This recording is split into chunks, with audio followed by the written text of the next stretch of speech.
தலைமை நேயர்களே வணக்கம். நான் உங்கள் தடயம்பாபு. வில்லிவாக்கம் தொகுதியில் தமிழக வெற்றி கழகத்தினுடைய வேட்பாளர் ஆதவ் அர்ஜுனா போட்டியிடுகிறார். அவர் நம்ம முதலமைச்சருடைய வேட்புமனு தாக்கல் ஒரு சொத்து விவரங்களை சொல்லியிருந்தாங்க.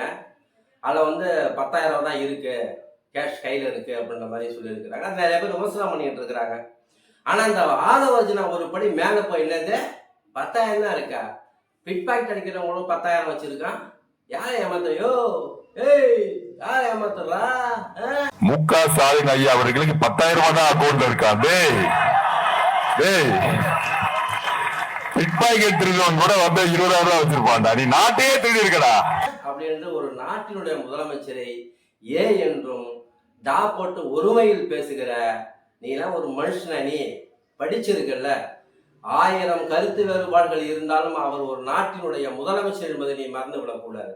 2 வருஷம் கூட கட்சி ஆரம்பிச்சு முழுசா முடியல, ஒரு தேர்தலை சந்திக்க யோக்கியதில்ல, ஒரு பிரச்சாரத்தை திட்டமிட்டு முடிக்கிறதுக்கு உங்களுக்கு அந்த வழி தெரியல. உங்களுக்கு போராடம்லாம் நிறைய பேர்த்த சாவடிச்சுட்டு இருக்கிறீங்க, வாங்கிட்டு இருக்கிறீங்க, அதை ஒழுங்குபடுத்த முடியல.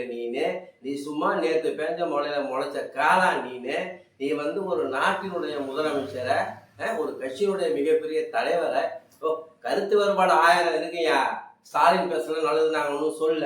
ஒரு கருத்து வேறுபாடு 1000 இருக்கு. ஒரு நாட்டினுடைய முதலமைச்சர், ஒரு வயசுக்கு நீ மரியாதை தர, ஒரு கட்சியினுடைய மரியாதை தர, என்ன நினைச்ச ஆதவ் அர்ஜுனா? என்ன நினைச்ச? நீனு பார்த்து நாகரிகமா அரசியல்ல பேசுங்க, அப்பதான் நீங்க எல்லாம் வளர முடியும்.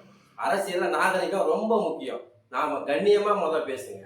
அவர் அபிடேட் அவர் கொடுக்கறா, அவர்கிட்ட இருக்கிறத கொடுத்துட்டு போறாரு. விமர்சனம் நாகரிகமா விமர்சனம் பண்ணுப்பா. கல்யாணமான நாகரிகமா விமர்சனம் பண்றாங்க, எல்லாமே நாகரிகமா விமர்சனம் பண்றாங்க. அதை விட்டு ஒரு நாட்டு ஓய்வு பேசுற, உரிமையில பேசுற, நாவை அடக்கு, இல்லைன்னா திமுக காரங்க ஒரு நாவை அடக்கிடுவாங்க. நன்றி, வணக்கம்.